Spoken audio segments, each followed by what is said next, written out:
কত লক্ষ মুসলমানের উপরে কুরবানি ওয়াজিব, এলাকায় কুরবানি হয়, এটা বড় কথা না। যতজনের উপরে কুরবানি ওয়াজিব ততজন দিচ্ছে কিনা এটা দেখার বিষয়, এটা দেখার বিষয়। ছেলে বিদেশ থাকে, দুই ছেলে, এক ছেলে ঢাকা শহরে থাকে, মনে করেন তিন ছেলে, বাপের জমি জামা ব্যাংক ব্যালেন্স আছে, মায়ের স্বর্ণ গহনা এবং মার কাছেও জমা টাকা আছে, তাইলে এখানে কোরবানি ওয়াজিব হইল প্রায় 5 জনের। ছেলে 3 জন, বাপ 1 জন, মা 1 জন, 3 ফুতে মিল্লা বিদেশতে টাকা পাঠাইছে, বাড়িতে আব্বার নামে বা মার নামে অথবা আব্বা মা 2 জনের নামে কোরবানি দিছে, দিয়া গোস্ত ভাগ করে সবার ঘরে ঘরে বন্টন করে দিয়ে দিছে, খুদ সবার ঘরে ঘরে কোরবানি আদায় হয়ে গেছে। এটা নিয়ে কোরবানি, সবাই মিল্লা বুঝি গোস্ত খানার ব্যবস্থা করা, এর নাম নিয়ে কোরবানি। তাইলে কোরবানি তো গোস্ত খাওয়া না, কোরবানি তো একটি ওয়াজিব আদায় করা। গোস্ত তো আমরা সারাবো, গরুর গোস্ত তো পৃথিবীর কোনো আশ্চর্য বস্তু না যে এটা কোরবানির দিন ছাড়া আর কেউ মানুষ দেখে না। ছাগলের গোস্ত তো আশ্চর্য কিছু না, এটা তো গতানুগতিক একটি আমল, চলতেছে এই গোস্ত খাওয়া। তাহলে কোরবানিটা কি? কোরবানি আল্লাহ তাআলার ইবাদত, কোরবানি ওয়াজিব আমল। নবীজি বলছে কোরবানির প্রাণী কোরবানির দিন যখন রক্ত মাটিতে পড়ে, তাহলে গলার কাছ থেকে রক্ত মাটিতে পড়তে 1 মিনিটও লাগে না, 30 সেকেন্ডও লাগে না। ওয়া ইন্নাদ দামা লা ইয়াকাউ মিনাল্লাহি বিমাকানিন ক্বাবলা আন ইয়াকা মিনাল আরদ। নবীজি বলেন কোরবানির দিন কোরবানির প্রাণীর রক্ত জমিনে পড়বার আগে আগেই আল্লাহ তাআলার আরশে মালিকের কাছে পৌঁছে যায়। এজন্য কুরবান শব্দের অর্থ কি? নৈকট্য হাসিল করা। বান্দা এই পশু জবাইয়ের মাধ্যমে 30 সেকেন্ডে 20 সেকেন্ডে রক্ত মাটিতে পড়বার আগেই আল্লাহর কুরব, আল্লাহর নৈকট্য হাসিল করে ফেলে। এই জন্য এই ইবাদতটাকে কুরবান বলে, এই জন্য বলে কুরবান। তাহলে এটা দেখতে যদিও মনে হয় এক শরীক কুরবানি, দেখতে যদিও মনে হয় একটা ছাগল জবাই, কিন্তু খোদার কসম এর অন্তর্নিহিত মর্মার্থ অনেক গভীর, অনেক গভীর, অনেক গভীর। নবীজি সাল্লাল্লাহু আলাইহি ওয়াসাল্লাম বলেন, মা আমিলা আদমিয়ুন মিন আমালি ইয়াউমিন নাহার আহাব্বা ইলাল্লাহ মিন ইহরাকিদ দাম। কুরবানির দিন সমস্ত ইমানদাররা যত আমল করে তন্মধ্যে সর্বশ্রেষ্ঠ আল্লাহর প্রিয় আমল এই প্রাণী জবাই করে, এই প্রাণীটা জবাই। কোরআনে আল্লাহ বলছেন, ওয়ায়াযকুরু ইসমাল্লাহি ফি আইয়ামিন মা'লুমাতিন আলা মা রাযাকাহুম মিন বাহিমাতিল আনআম। আল্লাহ বলেন কুরবানির দিন নির্দিষ্ট এই সময়ে ওই প্রাণীটাকে যখন জবাই করে, ওই সময়ে যে আমার আল্লাহ বলে, আমার নাম বলে, আল্লাহু আকবার বলে যে চিৎকার দেয় বান্দা সবাই, এই আমার নামের চিৎকার, আমার আওয়াজ, আমার জিকির আমি আল্লাহ এইটা শুনবার জন্যই কোরবানির হুকুম দান করেছি। এই কোরবানি একটি ওয়াজিব ইবাদত, হজ ফরজ ইবাদত, যাকাত ফরজ ইবাদত। তাহলে ফরজ, ওয়াজিব এবং সুন্নতে মুআক্কাদার মধ্যে মুমিন ঘাটতি করতে পারে না, ঘাটতি করার কোনো অনুমতি নাই। এই জন্য এই আয়াতের আলোকে এই প্রথম কথা, এটা প্রত্যেকের কাছে আমার অনুরোধ, যারাই বুঝেন, না বুঝলে নাই, আমার বলা আমি বললাম, প্রত্যেক উপার্জনকারী যিনি টাকা রোজগার করেন, বিদেশে থাইকা হোক দেশে থাইকা হোক, বিবাহিত হোক অবিবাহিত হোক, একসাথে সংসার হোক ভিন্ন ভিন্ন সংসার হোক, প্রত্যেকের কাছে অনুরোধ হলো, বাবা ভাই এবং মহিলাও, যাদের কাছে, যে সমস্ত মহিলাদের কাছে স্বর্ণ অলংকার আছে এবং কিছু জমা টাকা আছে, মনে করেন 1 বড়ি 1.5 বড়ি স্বর্ণ আছে, 5-10 হাজার টাকা আছে জমা, এই মহিলারাও এবং পুরুষরাও, বিবাহিত যুবক অবিবাহিত যুবক, নারী পুরুষ যিনি রোজগার করেন, আকেল বালেগ, তাদের উচিত একজন আলেমে দ্বীনের কাছে, একজন মুত্তাকি আলেমের কাছে জিজ্ঞাসা করা যে হুজুর আমার এই সম্পত্তি, আমার জমি আছে মোটে দূর, আমার ব্যাংকে জমা আছে এত, আমার ঘর বাড়ি মিল্লা, আমার ব্যাংক ব্যালেন্স এই টাকাটা আছে এই আছে এই, আপনি আমার এই হিসাব কইরা বলে দেন আমার উপরে জাকাত ফরজ কিনা, আমার উপরে হজ ফরজ কিনা, আমার উপরে কুরবানি ওয়াজিব কিনা। প্রত্যেকেই যদি একজন একজন যার যার সুবিধা মতো একজন আলেমে দ্বীনের কাছে জেনে নেন, আপনার জন্য সহজ। আমি বুঝি নাই, আমরা গ্রামের মানুষ, হুজুর আমরা কোন রকম দিন আইনা দিন, আমরা এত ফেস করলে ওগুলি এই সমস্ত বাটফারি কথা, সিটারি কথা, এগুলো বললে হবে না। আপনি বুঝেন না, গ্রামের 14 গোষ্ঠীর যত ফ্যাঁস আপনি সব বুঝেন।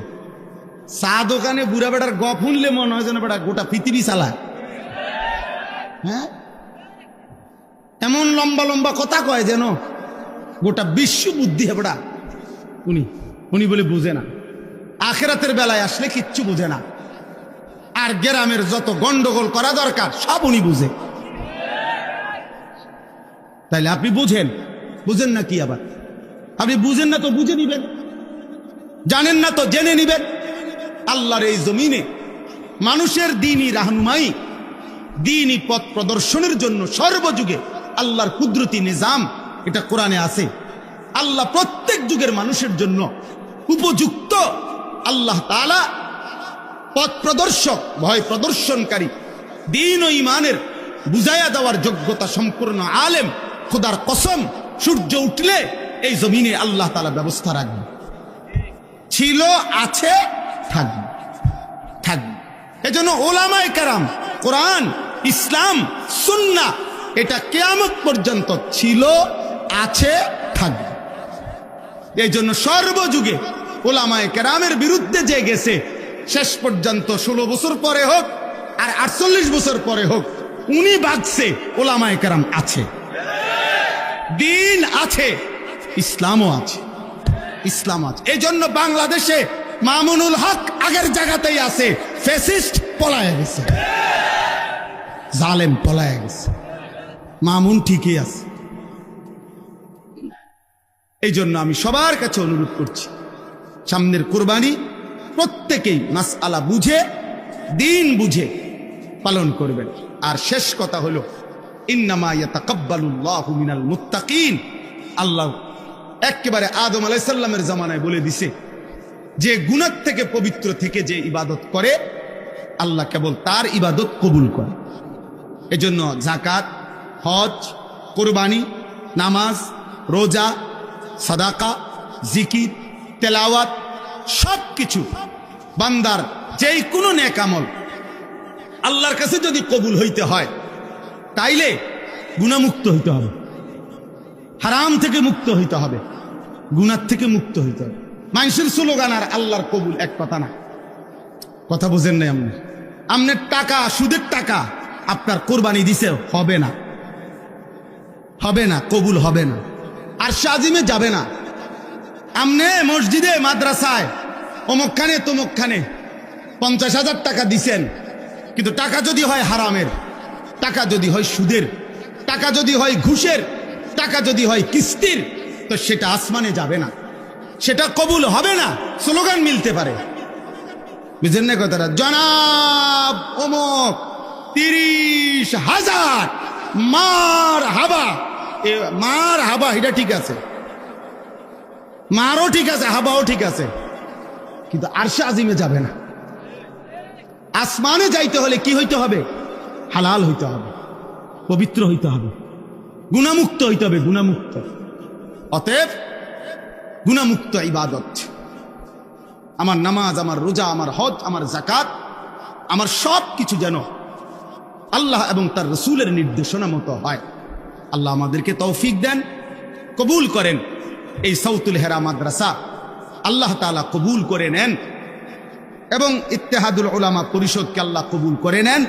এখানে অনেক শ্রদ্ধেয় ব্যক্তিবর্গ এসেছেন, এলাকার ওলামায়ে কেরাম এসেছেন, সর্বস্তরের যারা আসছেন, যুবক ভাই আবারও বলছি তোমাদের কাছে আমার শেষ অনুরোধ, ভাইয়া নামাজ পড়ো। কোরআন শরীফে আছে সূরা ইয়াসিনের মধ্যে, পূর্ব জামানার একজন ব্যক্তি ইমানদার, পুরা জাতি বেঈমান, তো সবাই যখন তাকে ঘিরা ধরছে যে তুমি আমাদের এই মূর্তি পাথরের পূজা করো না কেন, তখন তিনি বলছে সমস্ত জাতির মোকাবেলায় একজন ইমানদার, সে বলছে ওমালি আলা আবুদুল্লাযী ফাতারানি ওয়া ইলাইহি তুরজাউন। হে আমার জাতি, বলো কি তোমরা, আমি কেন সেই আল্লাহর ইবাদত করব না যিনি আমাকে সৃষ্টি করেছেন? আমি তার ইবাদত করব না কেন, অথচ তিনিই তো আমাকে সৃষ্টি করেছেন। ওয়া ইলাইহি তুরজাউন, এবং আমাকে তো তার কাছেই সকলকে, আমাদের সবাইকে ফিরে যেতে হবে। তো যেহেতু তিনি সৃষ্টি করলেন, তার কাছেই ফিরতে হবে, তো আমি তার গোলামি করব না। তো পুরা কওম তাকে ধরে মাইরা শহীদ করে ফেলছে, মেরে ফেলছে। তো মৃত্যুর পূর্ব মুহূর্তে আল্লাহর আদেশে ফেরেশতা এই ইমানদার ব্যক্তিটার সামনে তার জান্নাত, তার জান কবজ রুহু যাওয়ার আগ মুহূর্তে তুলে ধরছে। তুলে ফেরেশতা বলছে সামনে আইনা জান্নাত, কিলা দুখুলিল জান্নাহ, হে ইমানদার এই জান্নাতে ঢোকো। তখন এই ইমানদার বলছে ক্বালা ইয়া লাইতা কওমি ইয়ালামুন, হায় আমার জাতি যদি বুঝতো, জানতো যে তারা আমাকে হত্যা করে তারা লাভবান হয় নাই, বরং আমারে আল্লাহ মাফ করে দিছে আর আল্লাহর সম্মানিত বান্দাদের অন্তর্ভুক্ত করে দিয়েছে।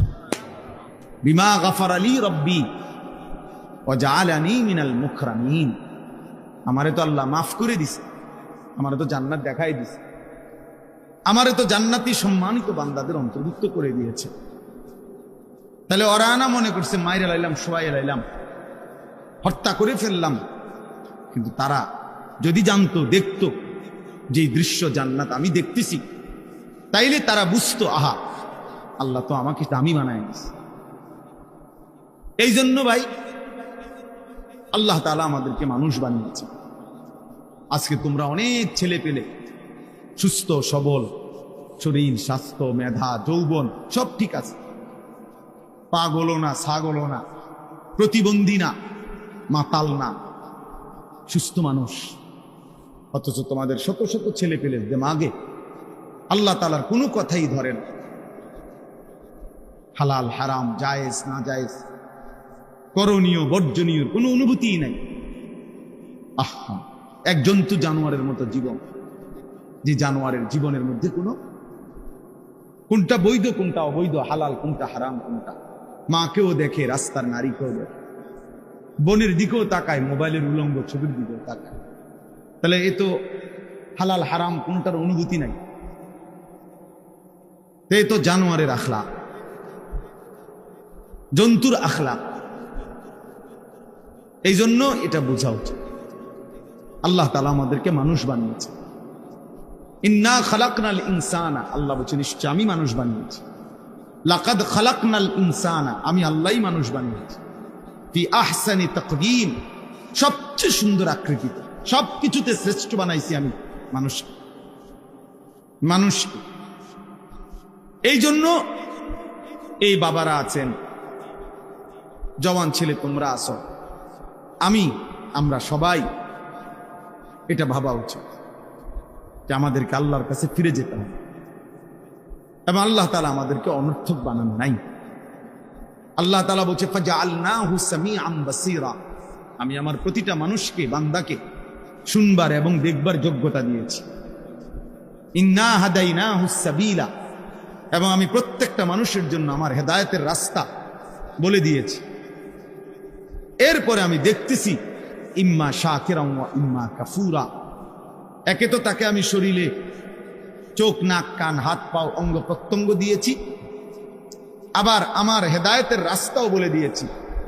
আমি নবী পাঠাইছি, রসুল পাঠাইছি, নবী রসুলদের পরবর্তী উলামা বুজুর্গ আউলিয়া মাশায়েখ তাদেরকেও পৃথিবীতে পাঠিয়েছি। আমি আমার আসমানি কিতাব পাঠিয়েছি, তাহলে সব ব্যবস্থাপনা দিছি। এবার আমি আল্লাহ দেখতেছি ইম্মা শাকিরান ওয়া ইম্মা কাফুরা। আমার কোন বান্দা আমার প্রতি কৃতজ্ঞ আর আমার কোন বান্দা আমার প্রতি অকৃতজ্ঞ। আল্লাহ বলেন অকৃতজ্ঞদের জন্য আমি জাহান্নামের আযাব রাখছি, কৃতজ্ঞদের জন্য আমি জান্নাতের নিয়ামত রেখেছি। ইন্না আ'তাদনা লিল কাফিরিনা সালাসিলা ওয়া আগলালান ওয়া সাঈরা ইন্নাল আবরারা ইয়াশরাবুনা মিন কাসিন কানা মিজাজুহা কাফুরা। এজন্য দোস্ত, বাপ, সবাই মিলে নিজেকে কেউ মিথ্যা, নাফরমানি, আল্লাহর অবাধ্যতা করে চালাক ভাই বোন। তুমি বুদ্ধিমান না ভাইয়া, বাবা আপনি বুদ্ধিমান না। কোন সুদখোর বুদ্ধিমান হইতে পারে না, কোন ঘুষখোর বুদ্ধিমান হইতে পারে না, কোন হারামখোর, কোন ধোঁকাবাজ, প্রতারক, চোর, ডাকাত, ছিনতাইকারী, অবৈধ সম্পদ উপার্জনকারী, এই বেঈমান নাফরমান বুদ্ধিমান না। কোন মদখোর, গাঁজাখোর, নেশাখোর, কোন নারী লোভী চরিত্রহীন যুবক তুমি বুদ্ধিমান না। ইউখাদিউনা আল্লাহ ওয়াল্লাযীনা আমানু ওয়া মা ইয়াখদাউনা ইল্লা আনফুসাহুম ওয়া মা ইয়াশউরুন। আল্লাহ তাআলা বলে যারা মুনাফিক, যারা মুখে দাবি করে মুসলমান কিন্তু যারা কর্মে মুনাফিক, যারা নিজেদেরকে জবানে বলে মুসলমান, আমিনান নাসি মান ইয়াকুলু আমান্না বিল্লাহি ওয়া বিল ইয়াউমিল আখির ওয়া মা হুম বিমুমিনিন। আল্লাহ বলে মুখে তো বলে আমি আল্লাহরে মানি, আখিরাতকে মানি, আল্লাহ বলে আমি বলি, ওরা ঈমানদার নয়, মুনাফিক। কর্মে তো প্রমাণ হলো না। তো আল্লাহ তাআলা বলেন ওরা ভাবতেছে আমি আল্লাহকে ধোঁকা দিচ্ছে, ওরা মনে করতেছে আমার ঈমানদার প্রকৃত যারা ইবাদতওয়ালা বান্দা তাদেরকে ধোঁকা দিচ্ছে। আল্লাহ বলে না, শুনো বেঈমান মুনাফিক, তুমি মূলত তোমার নিজেকে ধোঁকা দিচ্ছ, তুমি বুঝতেছ। তুমি তোমাকে ধোঁকা দিচ্ছ। তোমার কারণে নামাজি আটকিবে না, তোমার কারণে সেজদাওয়ালা আটকাবে না, কোন ঈমানদার আটকাবে না। ঠিকই তুমি আটকাই যাবে, ঠিকই তুমি আটকাই যাবে। এই জন্য আমরা প্রত্যেকেই এই প্রতিটা ওয়াজ, ছোট বড়, প্রত্যেকটা মাহফিলের বয়ানের এটা একটা মূল ফিকির। এই ছোট বড় যত ওয়াজ হয়, ওয়াজ মানে নসিহত। এই উপদেশের মাকসাদ কলিজার পরিবর্তন, জিন্দেগির পরিবর্তন, নিজের মধ্যে ভাবনা আসা, বিবেককে কাজে লাগান, বিবেককে কাজে লাগান। যদি কারো কাছে হালাল হারামের পার্থক্যই না থাকে, সে আর মানুষ থাকে না, সে আর মানুষ থাকে না, সে জানোয়ারে রূপান্তরিত হয়। কারণ একমাত্র জানোয়ারের স্বভাব এটা, যার মধ্যে হালাল হারামের কোনো অনুভূতি নেই, পাক নাফাকের কোনো অনুভূতি নেই, পবিত্রতা অপবিত্রতার কোনো অনুভূতি নেই, এই জানোয়ারের আখড়া। এই জন্য তোমরা যে সমস্ত ছেলে পেশাব পায়খানার পরে ঢিলা কুলুক টয়লেট পেপার ব্যবহার করো না, ঠিক মতো পবিত্র হও না, তোমার এই আখলাক জানোয়ারের আখলাক, কুত্তা বিলার আখলাক, এটা কুকুর বিড়ালের আখলাক, এটা ইনসানের আখলাক হইতে পারে না। কারণ পশু এবং জন্তু জানোয়ার তার মধ্যে হালাল হারাম পাক নাফাকের অনুভূতি নাই। কুকুর না ঠেঙ্গালগি দিয়া পেশাব করে চলে যায়, কিন্তু একজন ইনসান মানুষ সে এমন হবে কেন? এই জন্য ধীরে ধীরে অসংখ্য মুসলমান আজকে টাকা রোজগার করে মাথার ঘাম পায়ে ফেলে, কিন্তু তার মনের মধ্যে এলো আমি আমার জিপুত সংসারের লাগিয়া এই কষ্টটা করতেছি। কিন্তু যাদের জন্য কষ্ট করতেছে তাদের চরিত্র, তাদের আখলাক, তাদের ঈমান, তাদের আমলের ব্যাপারে ওনার কোনো মাথা ব্যথাই নাই। উনি এমনি বলে তারার লাগিয়া কষ্ট করতেছে। আপনি তো আসলে সোফার লাগিয়া কষ্ট করতেছেন, আপনি একটা টাইলসওয়ালা বিল্ডিং এর জন্য কষ্ট করতেছেন, আপনি 20 শতক জমি কেনার জন্য কষ্ট করতেছেন, আপনি গোস্ত দিয়া ভাত খাইতেন কষ্ট করতেছেন। আপনি মূলত সন্তানের জন্য কষ্ট করেন নাই, বিবির জন্য কষ্ট করেন নাই। সন্তান এবং বিবির জন্য যদি কষ্ট কেউ করে থাকে তো সেটা তার ইবাদত, তার আমল, তার বন্দেগী তার আখিরাতের জন্য যদি কষ্ট করে সেটাকে বলে কষ্ট, সেটাকে বলে কষ্ট। আর নাই তো এটা ভুয়া।